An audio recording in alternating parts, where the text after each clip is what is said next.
कभी कभी जब अंधकार सबसे घना होता है, तभी प्रकाश की सबसे तेज किरण प्रकट होती है। यह कहानी है उस शक्ति की जो केवल पूजनीय नहीं बल्कि सृष्टि की रक्षक है। यह है नवरात्रि की 9 रात्रियां, एक ऐसा अद्भुत महाकाव्य जहां हर रात हर दिन मां दुर्गा के रूपों की गाथा गूंजती है।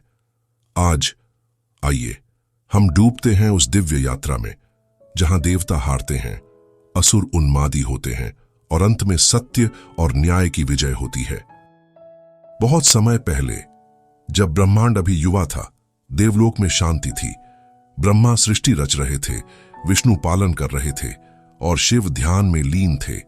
लेकिन अंधकार की शक्तियां कभी नहीं सोती। इन्हीं अंधकार से जन्मा एक असुर था, महिषासुर। भैंसे के रूप में उतना ही क्रूर और मनुष्य के रूप में उतना ही चतुर। उसने तपस्या कर ब्रह्मा को प्रसन्न किया। ब्रह्मा ने उसे वरदान दिया, तुझे कोई पुरुष नहीं मार सकेगा। यही वरदान उसका अहंकार बन गया। महिषासुर ने देवताओं की सेना को रौंद डाला, स्वर्ग पर अधिकार कर लिया।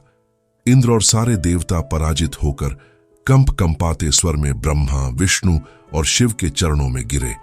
हे त्रिदेव, हमारी रक्षा करो। त्रिदेव विचार मग्न हुए। वरदान को कोई पुरुष नहीं तोड़ सकता, तो समाधान क्या?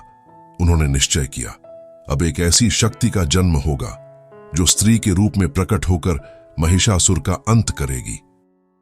त्रिदेव ने अपनी दिव्य शक्तियों को एकत्र किया।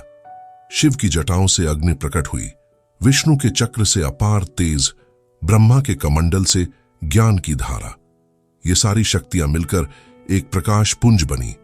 उससे प्रकट हुई मां दुर्गा, सिंह पर आरूढ़, 18 भुजाओं में दिव्य अस्त्र धारण किए, माथे पर दिव्य आभा, आंखों में अपराजित तेज। देवताओं ने उन्हें अपने अपने अस्त्र अर्पित किए, त्रिशूल, गदा, चक्र, धनुष, शंख, खड्ग। देवी ने घोषणा की, मैं महिषासुर का वध करूंगी, लेकिन यह युद्ध 9 रात्रियों तक चलेगा और प्रत्येक रात्रि मेरे एक अलग रूप की शक्ति प्रकट होगी। यहीं से प्रारंभ होती है नवरात्रि की महागाथा। नवरात्रि का पहला दिन देवी प्रकट होती हैं शैलपुत्री के रूप में, पर्वतराज हिमालय की पुत्री, सिंह पर आरूढ़, हाथ में त्रिशूल और कमल। उनके मुख पर शांति, पर भीतर अपार शक्ति।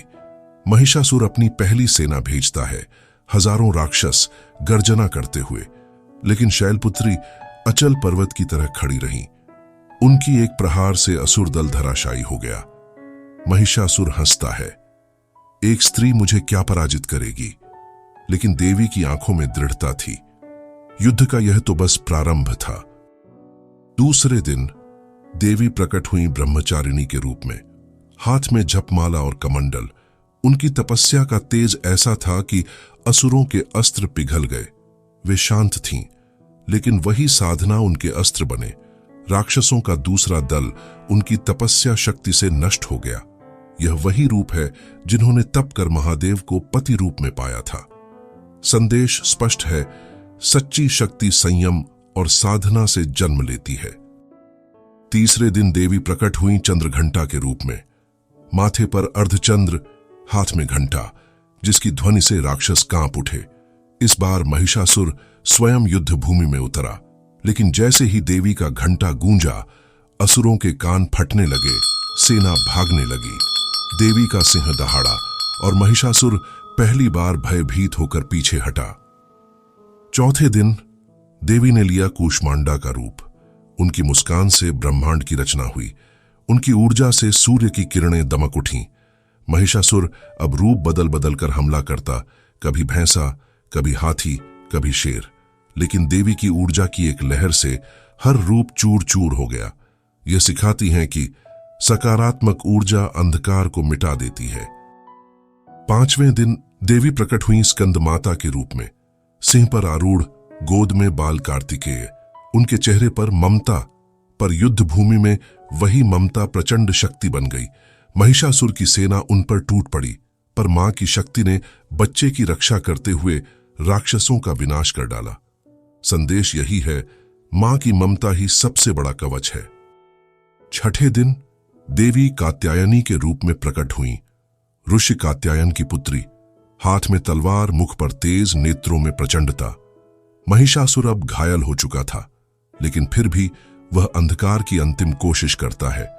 देवी की तलवार चली और असुरों का रक्त रणभूमि में नदी की तरह बह निकला। युद्ध अब चरम की ओर था। 7वें दिन देवी प्रकट हुई कालरात्रि के रूप में, काले रूप में, प्रलयकारी आभा लिए। उनकी आंखों से अग्नि बरसती थी, बाल बिखरे हुए और वाणी मौन। महिषासुर पहली बार भयभीत होकर भागने लगा, उसकी सेना ध्वस्त, क्योंकि कालरात्रि यह सिखाती है, अंधकार कितना भी भयंकर हो, वह प्रकाश से हार ही जाता है। 8वें दिन प्रकट हुई महागौरी।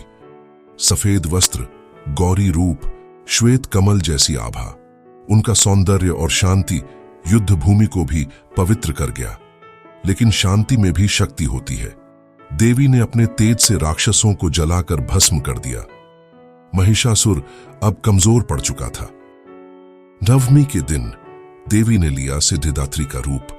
कमल पर विराजमान, चारों ओर देवता और ऋषि, सभी उनसे सिद्धियां प्राप्त कर रहे थे।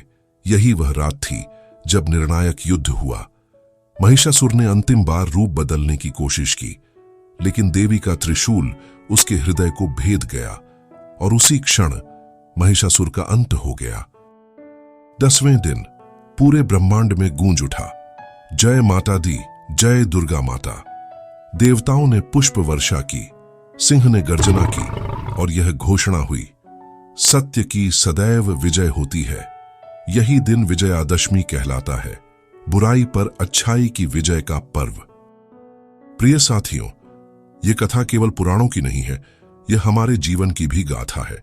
हर चुनौती, हर संघर्ष मानो इन 9 रातों की तरह है। यदि हम धैर्य रखें, विश्वास रखें, तो अंत में विजय हमारी ही होगी। इसीलिए नवरात्रि में जब हम गरबा और डांडियां खेलते हैं, जब हम मां की प्रतिमा के सामने दीप जलाते हैं, तो यह सिर्फ परंपरा नहीं बल्कि उस महाशक्ति का उत्सव है जिसने बुराई पर विजय पाई। तो आइए मिलकर पुकारें, जय माता दी, जय मां दुर्गा। बहनों और भाइयों, अगर ये वीडियो आपके दिल को छू गई हो तो इसे लाइक करें, अपने परिचित को शेयर करें और चैनल पर नए हो तो इसे सब्सक्राइब करें। कमेंट में जय माता दी जरूर लिखें। मां दुर्गा का आशीर्वाद आपके परिवार पर सदा बना रहे।